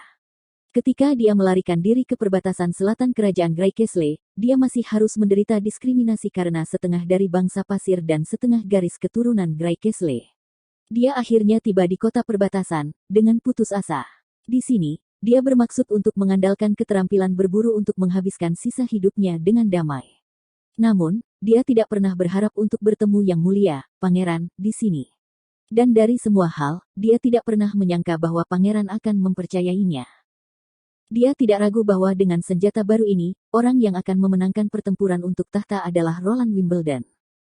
Ketika dia berpikir tentang bertarung untuk raja masa depan dan peluang menjanjikan yang akan dia dapatkan, Iron Axe menjadi sangat bersemangat. Semuanya turun untuk berkumpul. Ketika Iron Axe mendengar teriakan ini, dia melihat sekilas melalui jendela dan melihat kepala ksatria Roland, Carter, dan 4 ksatria lainnya datang. Iron Axe pertama selesai mendandani dirinya sendiri, lalu berjalan menuruni tangga untuk berdiri tegak di depan Carter. Karena dia telah berpartisipasi dalam pelatihan milisi, dia tahu bahwa Yang Mulia lebih menyukai disiplin, karena dia akan menyesuaikan mereka dengan unit keseragaman. Anggota lain dari regu berburunya jauh lebih lambat. Butuh waktu sekitar 6 hingga 7 menit sebelum mereka didapuk sebagai satu tim. Semuanya, ikuti aku ke tempat lama. Carter tidak terlalu peduli tentang bagaimana pasukan pemburu itu berbaris. Sebaliknya, dia langsung pergi ke tembok kota. Itu masih tempat yang sama dengan tes ledakan. Tapi kali ini, Yang Mulia tidak menyiapkan area aman. Selain Roland, sudah ada 4 ksatria yang menunggu mereka, mereka semua adalah bawahan Carter. Iron Axe mencatat bahwa Yang Mulia mulai bermain dengan tongkat besi berbentuk tidak biasa sambil menjelaskan sesuatu kepada para ksatria. Ketika Roland melihat regu berburu, dia mendatangi mereka dan bertanya, bagaimana hidup di rumah baru? Apakah kamu sudah terbiasa dengannya? Terima kasih atas perhatian Yang Mulia. Semua orang membungkuk dan menyatakan bahwa rumah baru itu nyaman. Nyatanya, rumah baru tempat mereka pindah jauh lebih baik daripada rumah lama. Setidaknya tidak ada kebocoran udara, dan atapnya juga tidak terbuat dari alas jerami tembus pandang, melainkan terbuat dari ubin yang rapi dan rapi. Ini bagus, Roland mengangguk, senang, pengaturan saat ini diperlukan karena alasan keamanan. Tapi kamu hanya perlu tinggal di sana sampai akhir bulan setan, lalu kamu akan dapat kembali ke bekas tempat tinggal. Selain itu, gaji untuk bulan pertama telah dibayarkan kepada keluarga Anda, dan setiap akhir pekan Anda akan diizinkan untuk melihat mereka secara langsung. Tentu saja, Anda akan ditemani oleh penjaga. Terima kasih atas kebaikan Anda, Yang Mulia, kata regu pemburu dengan riang. Ini benar-benar sedikit mengejutkan bagi Iron Axe. Mengesampingkan hukum Sen Nation, bahkan manajemen militer Gray Castle seharusnya tidak selemah ini. Mungkinkah ini karena kebaikan Yang Mulia? Iron Axe menjadi agak khawatir, jika Yang Mulia ingin bersaing memperebutkan tahta, dia harus kejam, ini dia tahu betul dari kehidupannya di Sen Nation. Namun, ketika Pangeran keempat mulai berbicara tentang senjata baru, berdasarkan pengembangan bubuk mesiu, dia meletakkan kekhawatirannya di benaknya. Kapak besi menatap tanpa berkedip pada 2 jeruji besi yang telah ditempatkan Pangeran di depan mereka.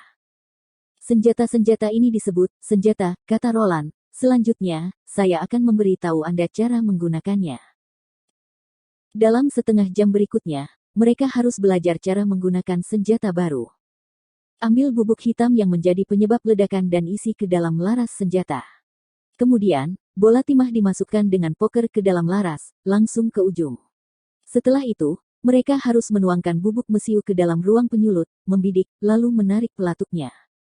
Kapak besi menganggap dirinya ahli dalam banyak senjata, entah itu pedang, pisau, palu, kapak, atau tombak. Dia terlatih dengan baik dengan mereka semua, tapi dia juga membutuhkan pelatihan bertahun-tahun dan keterampilan tempur untuk menguasainya. Mempelajari cara menggunakan senjata baru hanya dalam 30 menit, dia takut kecepatan menguasai senjata ini hanya bisa dibandingkan dengan panah otomatis. Pistol lainnya diberikan kepada Carter. Ksatria kepala juga sangat tertarik dengan kebaruan senjata ini, dan dia tidak ingin meletakkannya. Setelah beberapa putaran simulasi, Roland memasang 2 target agar mereka dapat melihat kekuatan senjatanya. Target pertama memiliki baju besi kayu di depan dadanya. Baju besi kayu itu ditahan oleh 2 ksatria yang berdiri pada jarak sekitar 30 kaki jauhnya. Pangeran memimpin Carter dan kapak besi melalui teknik menembak. Kemudian, mereka membidik dan menarik pelatuknya. Ketika mereka mendengar suara api yang keras, setiap orang yang hadir melompat karena terkejut. Iron Axe tidak terkecuali, tapi segera hanya kejutan tersisa di wajah semua orang.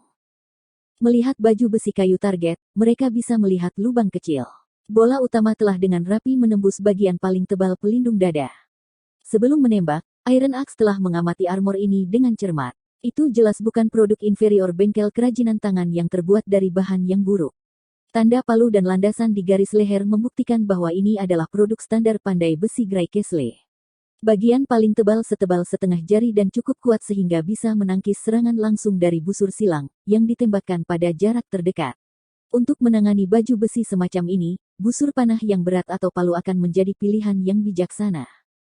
Jadi membandingkannya dengan panah otomatis, kesulitan untuk menggunakan senjata itu sama, tetapi kekuatan senjata jauh lebih baik daripada panah otomatis. Selain itu, kecepatan pemuatan senjata dan kecepatan pemuatan panah otomatis hampir setara, jadi melihat target yang jaraknya 30 kaki, Iron Axe tidak bisa melihat masalah. Yang Mulia, berapa banyak senjata jenis ini yang kita miliki? Tanya Carter. Saat ini, hanya 2 ini dan sampai bulan iblis, kita hanya dapat memproduksi paling banyak 2 lagi. Iron Axe bisa melihat bahwa mendengar ini, Carter jelas merasa lega. Dia bisa menebak pikiran Carter. Jika senjata ini mudah dibuat, maka hanya dengan beberapa hari pelatihan, semua orang akan dapat melatih sejumlah besar prajurit ekspres yang membawa senjata ke medan perang.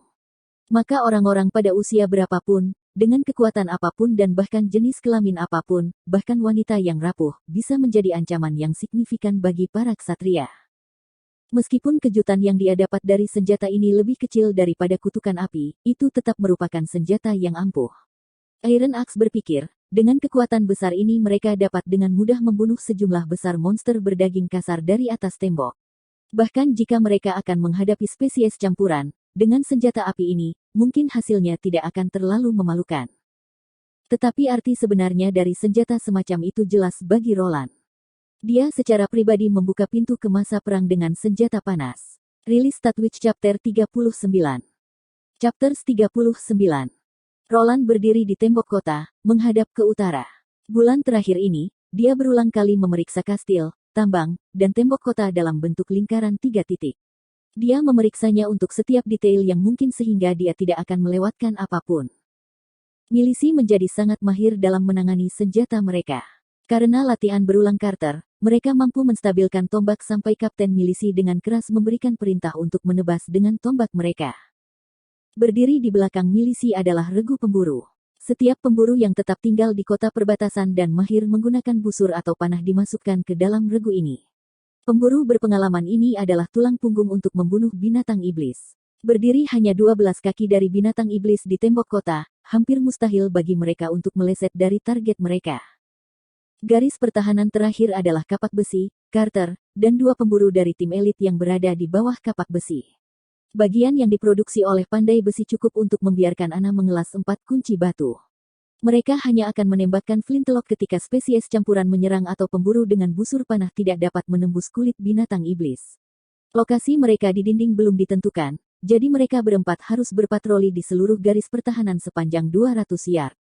Jika ada kebutuhan akan mereka dimanapun, mereka akan muncul.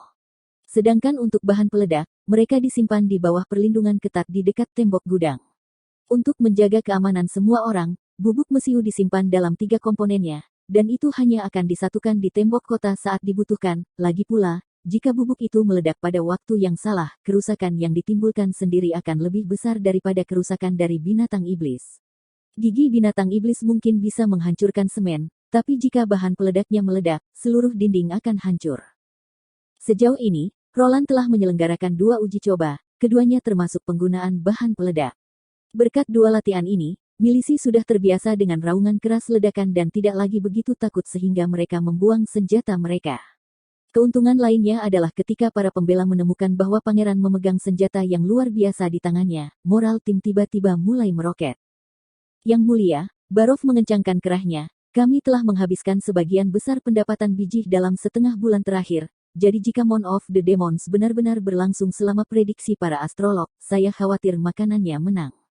Tidak bertahan sampai akhir musim dingin. Kalau begitu aku ingin kau mengisi seluruh lemari besi, kata Roland tanpa ragu-ragu, buat kesepakatan lain dengan Willow Town dan jangan menjadikannya satu-satunya.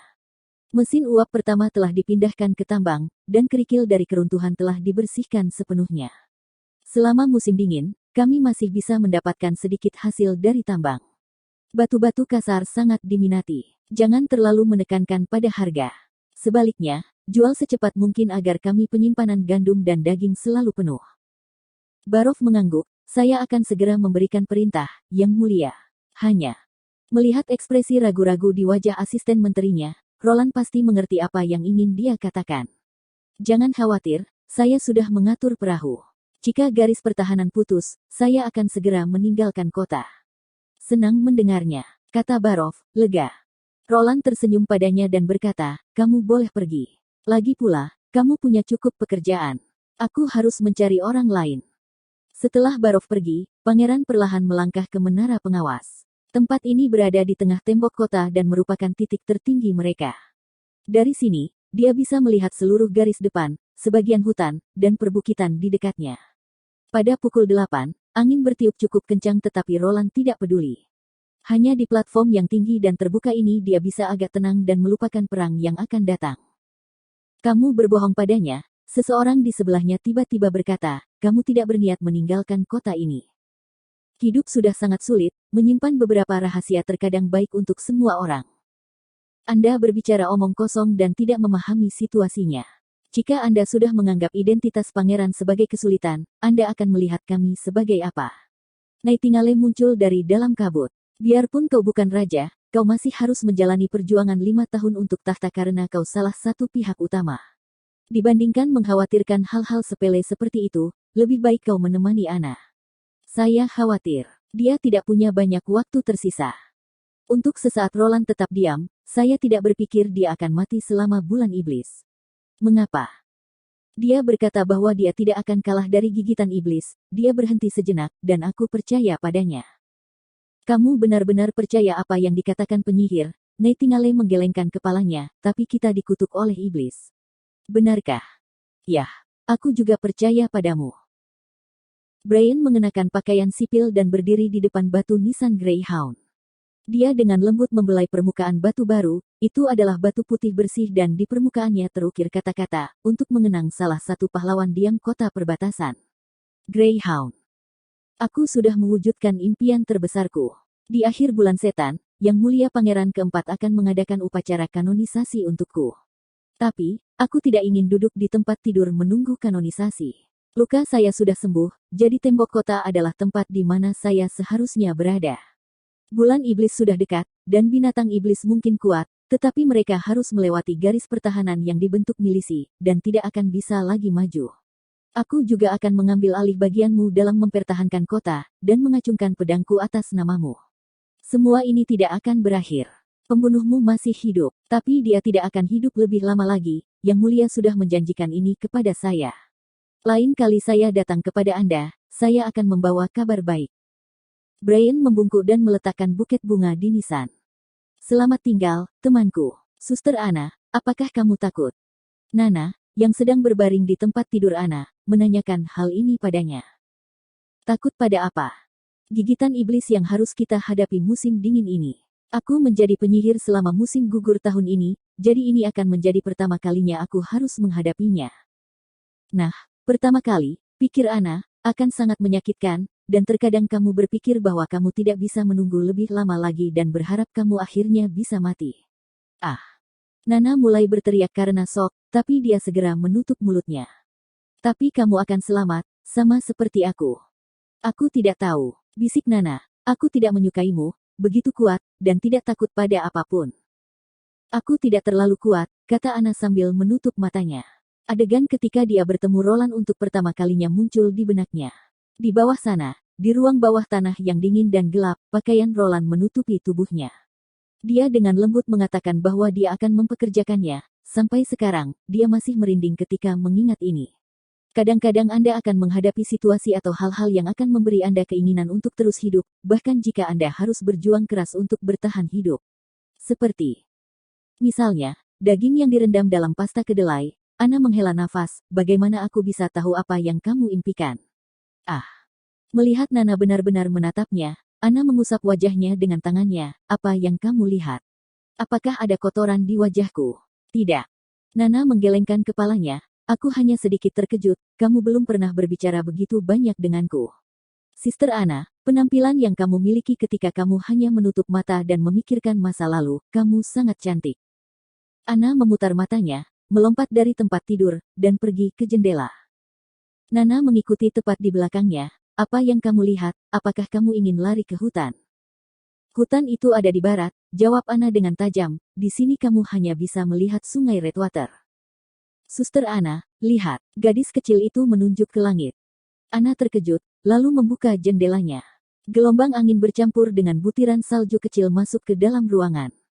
Dia mengulurkan tangannya, menangkap salju yang berkilau seperti bunga. Dia bisa merasakan hawa dingin datang dari jari-jarinya. Ini turun salju. Setelah lama terdiam, Nightingale membuka mulutnya dan mulai berbicara sekali lagi, kamu sebenarnya tidak berbohong. Tentu saja, Roland tertawa, aku punya sedikit alasan untuk berbohong. Nightingale tidak mengatakan apa-apa. Dia hanya memiringkan kepalanya, dan ekspresi yang tidak diketahui muncul di matanya.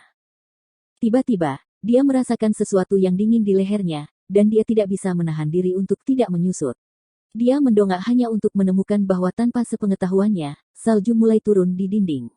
Di bawah langit kelabu, sepertinya ada kepingan salju yang tak terhitung jumlahnya. Mereka menari tertiup angin, terbang kemana-mana, diiringi teriakan milisi. Demon of the Demons telah dimulai. Rilis Statwitch Chapter 40. Chapters 40. Kayu bakar itu terbakar dengan hebat, tapi Geralt Wimbledon tidak terlalu merasakan panas. Meskipun dia berada di tenda besar yang terbuat dari kulit yang dijahit, dan tanahnya juga tertutup rapat tanpa kebocoran udara, dia tetap merasa kedinginan.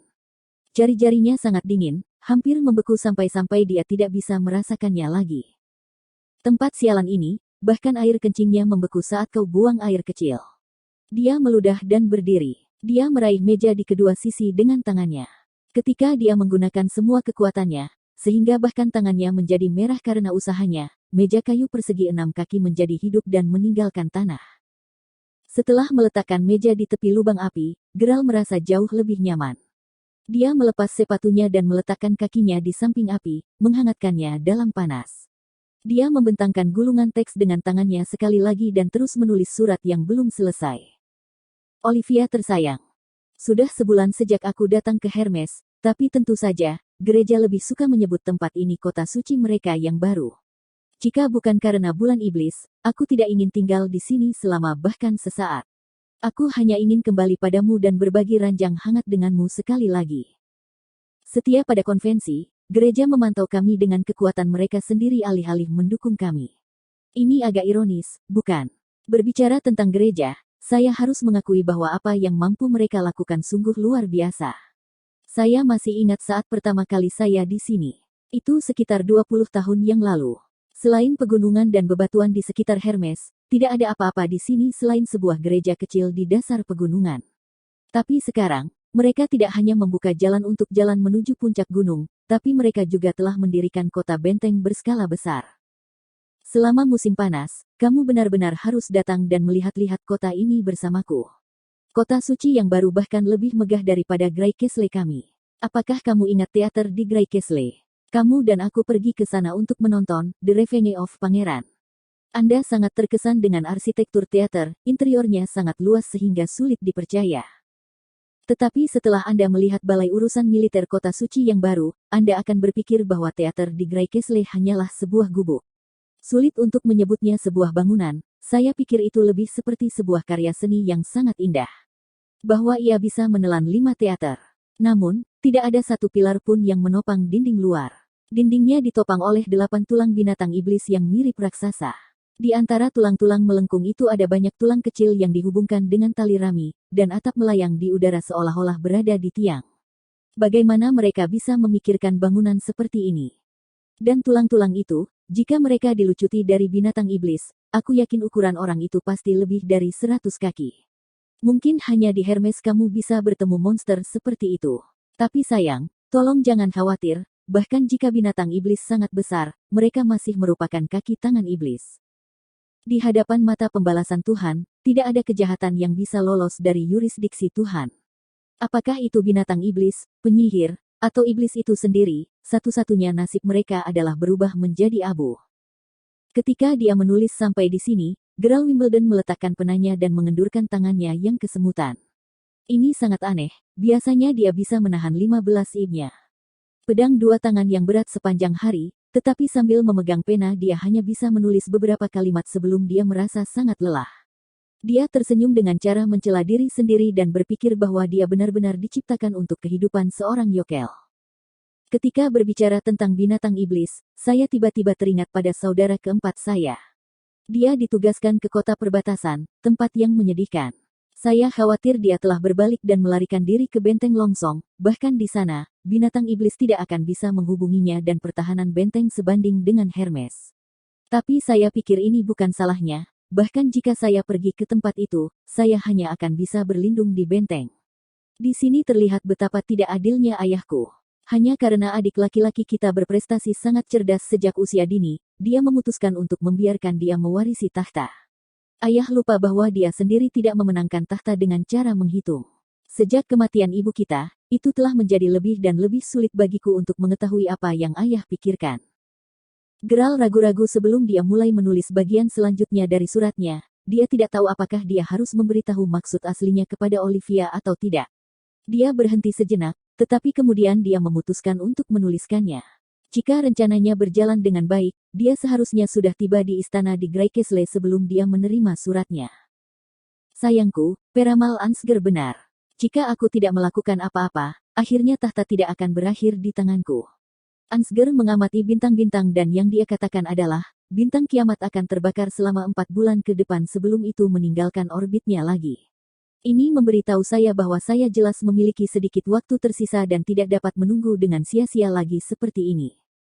Setelah pertempuran hari ini, aku akan diam-diam kembali ke ibu kota dan bertemu ayahku, dan aku akan membawa prajurit setia bersamaku.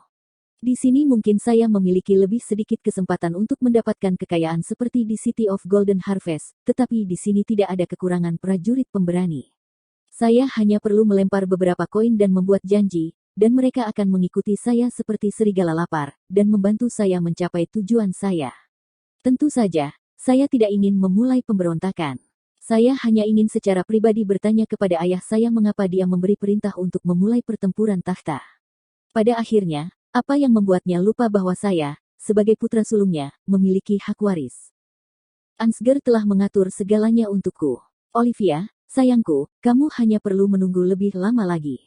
Hari ketika aku menjadi raja adalah hari di mana aku akan menikahimu sebagai ratuku.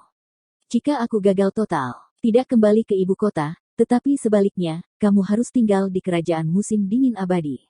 Aku sayang kamu, Geralt. Dia dengan hati-hati melipat surat itu dan memasukkannya ke dalam amplop, lalu menyegelnya dengan lilin. Setelah memeriksanya beberapa kali, dia mengetuk mejanya dan pengawal pribadinya dengan cepat memasuki tenda. Anda harus mengirimkan surat ini ke tangan keluarga Mawar di Pegunungan Angin Pembeku. Anda tidak harus bepergian sepanjang hari dan malam. Jangan sekali-kali membawa kuda, hanya bepergian dengan berpakaian seperti seorang musafir biasa, sebagai penumpang di gerobak dari kota ke kota. Kamu hanya perlu mengingat satu hal, surat ini harus dikirim dengan tangan. Ya, yang mulia. Bagus, kamu boleh pergi. Setelah Geralt melepaskan kewaspadaannya, dia hanya duduk di meja sekali lagi, membiarkan kakinya menggantung di atas lubang api. Jika sesuatu terjadi, dia tidak akan punya jalan keluar. Dia memejamkan mata, mengingat pemandangan masa kecilnya. Saat itu, dia sedang bermain petak umpet dengan kakak kedua dan adik ketiganya di King's Garden. Ketika saudara perempuan ketiganya jatuh, dia membutuhkan kedua saudara laki-lakinya untuk merawatnya. Tepatnya kapan mereka bertiga menjadi semakin seperti orang asing. Geralt menggelengkan kepalanya, mengesampingkan pikirannya yang membingungkan. Tidak cocok baginya untuk menjadi sentimental, pikirnya. Hanya ada satu kemungkinan untuk mengakhiri ini, dia sendiri harus duduk di atas tahta. Pada saat ini, suara klakson yang tumpul bisa terdengar di tenda. Oh. Aku datang. Dia melompat dari meja dan memakai sepatunya. Saat melangkah keluar dari tenda, dia melihat bahwa seluruh kamp sedang terjadi kerusuhan. Di mana-mana, tentara berlarian dan mengibarkan bendera, bergabung menjadi satu kekacauan besar, memasuki formasi pertempuran. Dari kejauhan pegunungan gema berlumpur datang terus-menerus. Ketika tanduk itu meledak, itu berarti binatang iblis sedang menyerang. Ikutlah bersamaku. Dia mengendarai kuda perangnya, membawa pengawalnya. Hanya satu orang yang tetap berdiri di tembok kota suci, untuk merasakan kemegahannya, itu seperti parit alami yang tidak dapat diatasi, berdiri di seberang jalan melalui pegunungan yang tidak dapat dilewati. Jalan masuk ke puncak itu datar dan lebar, cukup lebar untuk dilalui puluhan orang secara berdampingan. Pada permulaan jalan setapak, terdapat tebing yang dibentuk oleh gletser di kedua sisinya, namun bagian selanjutnya adalah dataran tinggi. Inilah sebabnya mengapa gereja sangat ingin membangun kota suci baru di puncak gunung. Menggunakan medan ini, mereka membangun garis pertahanan yang hampir mustahil untuk ditembus. Namun, Geralt Wimbledon melihatnya lebih dalam jangka panjang. Mereka mampu mengangkut begitu banyak batu dan kayu dari kaki bukit ke puncak. Hanya dalam 20 tahun mereka mampu membangun kota di Hermes, kekuatan yang ditunjukkan gereja sangat mencengangkan. Tetapi terlepas dari seberapa lelahnya dia berbisnis dengan gereja, Geralt harus mengakui bahwa mereka juga memiliki kelebihan. Jika mereka tidak membangun benteng di Hermes, semua negara di benua itu akan menghadapi bencana. Mereka juga bertanggung jawab atas konvensi melawan Demonic Beast Horde. Setiap tahun selama Januari ketika binatang iblis menyerang, 4 kerajaan yang berbatasan dengan Hermes harus mengirim pasukan untuk mendukung gereja dan bertarung bersama di bawah keputusan gereja. 4 spanduk mereka melayang tertiup angin. Seekor ular melilit tongkat, Kingdom of Dawn, perisai dan pedang, Wall-Seared Kingdom, Ichirose dari Kingdom of Eternal Inter, juga menara dan tombak, Kingdom of Grey Castle. Melihat bintik hitam yang muncul di langit yang jauh, Geralt Wimbledon mengepalkan pedang besarnya.